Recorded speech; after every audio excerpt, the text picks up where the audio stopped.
അവസാനം ശബരിമലയിൽ അതും സംഭവിച്ചു. എൻഫോഴ്സ്മെൻറ്റ് ഡയറക്ടറേറ്റും ശബരിമലയിലേക്ക്. എന്തൊരു ഗതികേടാണ് ഒരു ഹിന്ദു സമാജത്തിന് വന്നിരിക്കുന്നത്. ഒരു ഉണ്ണികൃഷ്ണൻ പോറ്റിയോ കുറേ ദേവസ്വം ബോർഡ് അംഗങ്ങളോ ദേവസ്വം ബോർഡ് പ്രസിഡന്റുമാരോ സെക്രട്ടറിമാരോ ദേവസ്വം വകുപ്പോ കാട്ടിക്കൂട്ടുന്ന ശുദ്ധമായ തെമ്മാടിത്തരങ്ങളെന്നല്ലാതെ മറ്റൊരു പദം പറയാൻ കഴിയില്ല. അങ്ങനെ കാട്ടിക്കൂട്ടിയ തെമ്മാടിത്തരങ്ങളുടെ ഫലമായി ഹിന്ദു സമാജമേ നാണക്കേടാണ്. നിങ്ങൾക്കിത് നാണക്കേടാണ്, നമുക്ക് നാണക്കേടാണ്. ഹിന്ദുവായി ജനിച്ചതിൽ അഭിമാനിക്കുമെന്ന് മുട്ടിന് നമ്മൾ പറയുമ്പോൾ ഹിന്ദു സമാജത്തിനാകെ നാണക്കേടായിട്ടുള്ള ഒരു ക്ഷേത്രം നമുക്ക് സംരക്ഷിക്കാൻ സർക്കാർ സംവിധാനത്തിൽ കഴിഞ്ഞില്ലെങ്കിൽ പിന്നെ എന്ത് സംവിധാനമാണ് ഇവിടെ? എന്തായാലും എൻഫോഴ്സ്മെൻറ്റ് ഡയറക്ടറേറ്റ് ശബരിമലയ്ക്ക് വരുന്നു. നരേന്ദ്രമോദി പ്രധാനമന്ത്രി ശബരിമലയിൽ വരാനുള്ള സാധ്യതയെക്കുറിച്ചാണ് കേൾക്കുന്നത്. അതിൻ്റെ സൂചനകൾ വന്നു കഴിഞ്ഞു. ദേശീയ തലത്തിൽ ദേവസ്വം ബില്ല് വരാനുള്ള സാധ്യത വരുന്നു. ഇപ്പോഴിതാ എൻഫോഴ്സ്മെൻറ്റ് ഡയറക്ടറേറ്റും വരുന്നു. സ്വാഭാവികമായിട്ടും ഇടതുപക്ഷമായി ബന്ധപ്പെട്ട ആളുകൾ കുറച്ചെങ്കിലും പ്രതിപക്ഷമൊക്കെ പറയും ED വരുന്നത് കേന്ദ്ര ഇടപെടലാണെന്ന്. പക്ഷേ നമ്മളൊരു കാര്യം മനസ്സിലാക്കുക, എൻഫോഴ്സ്മെൻറ്റ് ഡയറക്ടറേറ്റ് എന്ന് പറയുന്നത് ഭരിക്കുന്ന രാഷ്ട്രീയ പാർട്ടികൾ അവരെ സ്വാധീനിക്കുമായിരിക്കും. പക്ഷേ എന്തായാലും അതൊരു സ്വതന്ത്ര ഏജൻസിയാണ്. രാജ്യത്തെ ഭരണഘടനാപരമായൊരു സ്ഥാപനമാണ്. അതൊരു സ്വതന്ത്ര ഏജൻസിയാണ്. സ്വാഭാവികമായിട്ട് അവർക്ക് എവിടെയെങ്കിലും ഒരു പ്രതിസന്ധി ഉണ്ടായാൽ പരാതി കിട്ടിയാലും പരാതി കിട്ടിയില്ലെങ്കിലും ഒക്കെ അവർ പങ്കെടുക്കും. ഇത് പരാതി കിട്ടിയിട്ടാണ് പോയിരിക്കുന്നത്. ആരെങ്കിലുമൊക്കെ പരാതിപ്പെട്ട് കാണും. ചിലപ്പോൾ അത് സംഘപരിവാറുകാരോ BJPക്കാരോ ഹിന്ദു ഐക്യവേദിക്കാരോ ഹിന്ദു സമാജത്തിൽപ്പെട്ട ആരെങ്കിലുമൊക്കെ ആയിരിക്കും പരാതി കൊടുത്തത്. പക്ഷേ എന്തായാലും എൻഫോഴ്സ്മെൻറ്റ് ഡയറക്ടറേറ്റ് അവിടെ വരുന്നു. ഇനി ഇൻകം ടാക്സുകാർ വരാറുണ്ട്. നമ്മൾ വളരെ നേരത്തെ തന്നെ സുഭാഷിതം ചാനലിൽ ഇതൊക്കെ സൂചിപ്പിച്ചതാണ്. CBI വരേണ്ടതുണ്ട്. വിവിധ ഏജൻസികൾ വരണം. ഹൈക്കോടതിയുടെ ഏജൻസികൾ കൊണ്ട് മാത്രം ഇത് തീരുകയില്ല ഈ കഥ. കാരണം എന്തെല്ലാമാണ് വന്നുകൊണ്ടിരിക്കുന്നത്. ഒരു 60 പവൻ്റെ അല്ലെങ്കിൽ 450 ഗ്രാം വരുന്ന 500 ഗ്രാം വരുന്ന സ്വർണം അടിച്ചുകൊണ്ട് പോയ കഥയല്ല, വേറെ വരുന്നു. കരിപ്രസാദമാണ് കൊടുക്കുന്നത്. അവിടെ നല്ല പ്രസാദം കൊടുക്കേണ്ട പകരം കരിപ്രസാദം കൊടുക്കുന്നു.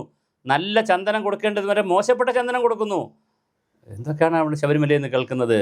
മേൽശാന്തിയാകാൻ, കീഴ്ശാന്തിയാകാൻ, പരികർമ്മിയാവാൻ, അവിടുത്തെ പോറ്റിയാകാൻ, അടിച്ചുതളിക്കാരിയാകാനുള്ള അവിടെ അമ്പലത്തിൽ എന്തൊക്കെ ചെയ്യാൻ ജോലിക്ക് ഓരോ വർഷവും ആളുകളെ വയ്ക്കുമോ അല്ലെങ്കിൽ ചുമതല വയ്ക്കുമോ അവരെല്ലാം ദേവസ്വം ബോർഡ് അംഗങ്ങൾക്ക് പടി കൊടുക്കണം അത്രേ.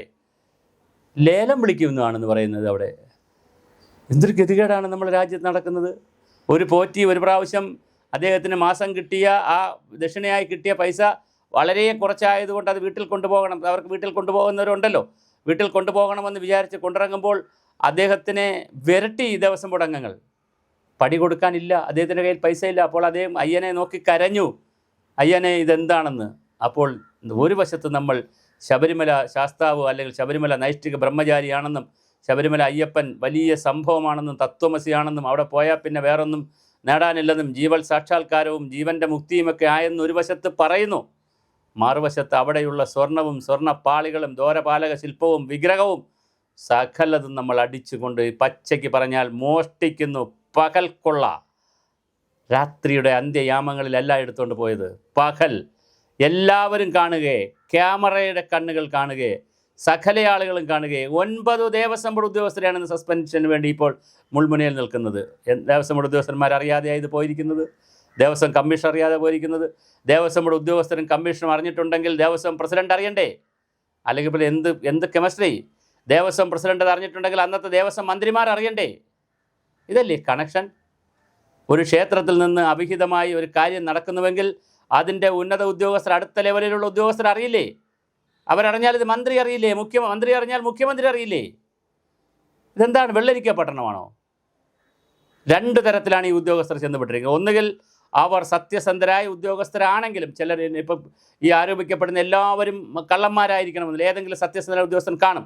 പക്ഷേ സഹപ്രവർത്തകർ പാർട്ടി ഓഫീസിലൊക്കെ അങ്ങനെ പറയാറുണ്ട്. പക്ഷേ സഹപ്രവർത്തകർ ചെയ്യുമ്പോൾ മൗനമായിരിക്കുന്നു, അല്ലെങ്കിൽ സമ്മർദ്ദങ്ങൾക്ക് വഴങ്ങുന്നു.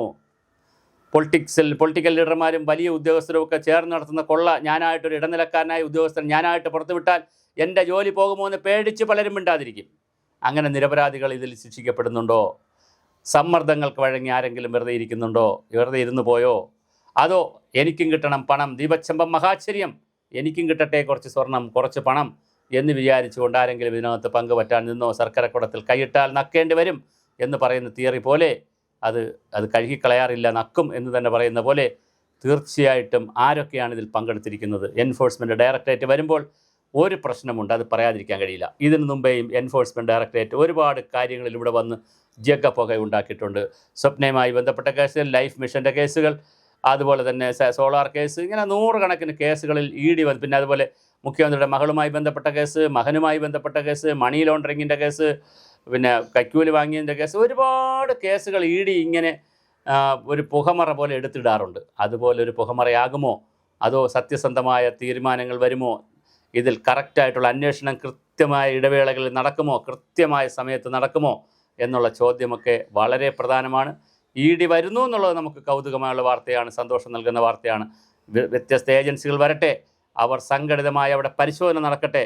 അതിൽ നിന്ന് ശബരിമലയിൽ യഥാർത്ഥത്തിൽ എന്താണ് സംഭവിച്ചിരിക്കുന്നതെന്ന് നമുക്ക് കാണേണ്ടതുണ്ട്, അറിയേണ്ടതുണ്ട്. പക്ഷേ അപ്പോഴും നമ്മുടെ മുന്നിലുള്ള പ്രശ്നം എന്താണെന്ന് വെച്ചാൽ, ഞാൻ ഈ പറഞ്ഞ പോലെ എൻഫോഴ്സ്മെൻറ്റ് ഡയറക്ടറേറ്റും ഈ സ്വാധീന വിമുക്തമല്ല എന്നാണ് ഈ കാലഘട്ടത്തിലെ ഏറ്റവും വലിയ പ്രത്യേകത. ഒന്നുകിൽ ഭരണകക്ഷിയുടെ സ്വാധീനം, അല്ലെങ്കിൽ പുറത്തു നിൽക്കുന്ന സാമ്പത്തിക ശക്തികളുടെ സ്വാധീനം, അല്ലെങ്കിൽ മറ്റാരുടെയെങ്കിലുമൊക്കെ സ്വാധീനമുണ്ടോ എന്ന് സംശയിക്കത്തക്ക നിലയിലാണ് എൻഫോഴ്സ്മെൻറ്റ് ഡയറക്ടറേറ്റിൻ്റെയും പല നേരത്തെയുള്ള കേസുകളുടെയും പോക്ക് കാണുമ്പോഴും, അല്ലെങ്കിൽ മെല്ലെ പോക്ക് കാണുമ്പോഴും നമുക്ക് സംശയിക്കേണ്ടിയിരിക്കുന്നത്. അങ്ങനെ ഉണ്ടാവാതിരിക്കട്ടെ. എൻഫോഴ്സ്മെൻറ്റ് ഡയറക്ടറേറ്റ് വന്നെങ്കിൽ വളരെ സത്യസന്ധമായ അന്വേഷണം സമയബന്ധിതമായി നടത്തുക. എന്നെങ്കിലും ഒരു അന്വേഷണം നടത്തിയിട്ട് കാര്യമില്ല. വളരെ സമയബന്ധിതമായി അന്വേഷണം നടത്തി ഇതൊക്കെ കണ്ടുപിടിക്കാനുള്ള വലിയ ഒരു ശ്രമം നടക്കട്ടെ. എന്തായാലും ഇ ഡി വരുന്നതും ശുഭവാർത്തയാണ്. ശബരിമലയിൽ മോഡി വരുന്നു, ഇ ഡി വരുന്നു, എല്ലാവരും വരുന്നു.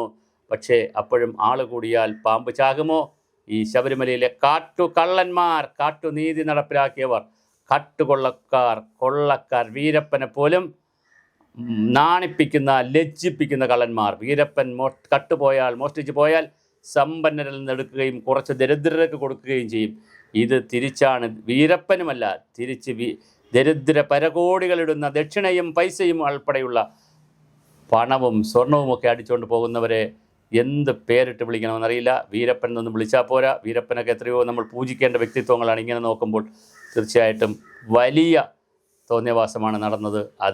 അതിൻ്റെ അതേ അർത്ഥത്തിൽ, ഗരിമയിൽ, ശക്തിയിൽ അത് അന്വേഷിക്കപ്പെടട്ടെ. അന്വേഷിക്കുമെന്ന് തന്നെ നമുക്ക് കാണാം. നമുക്കെല്ലാം കാത്തിരുന്നറിയേണ്ടതുണ്ട്.